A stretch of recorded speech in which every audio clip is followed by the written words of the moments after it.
देव उठनी एकादशी। देव उठनी एकादशी का व्रत काफी महत्वपूर्ण और फलदायक माना जाता है। हर साल कार्तिक मास के शुक्ल पक्ष की तिथि पर देव उठनी एकादशी का व्रत रखा जाता है। मान्यता है कि इस दिन भगवान श्री हरि विष्णु अपनी योग निद्रा से जाग जाते हैं। वहीं एकादशी का व्रत बिना कथा का पाठ किए अधूरा माना जाता है।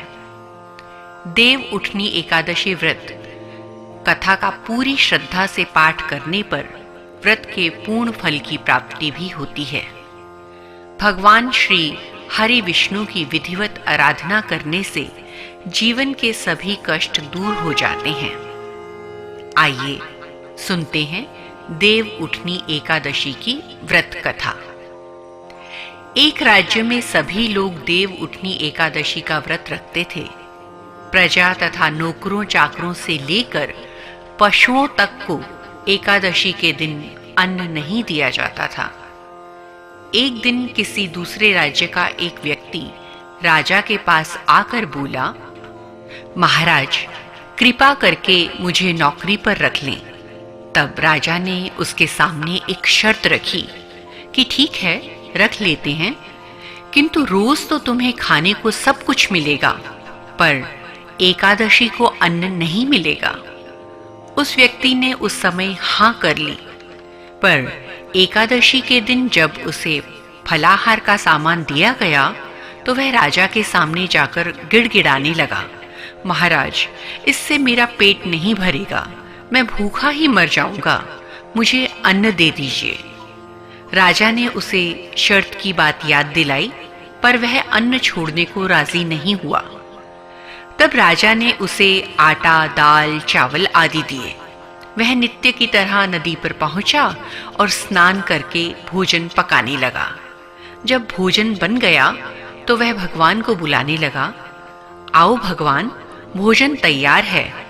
उसके बुलाने पर पीतांबर धारण किए भगवान चतुर्भुज रूप में आ पहुंचे और प्रेम से उसके साथ भोजन करने लगे।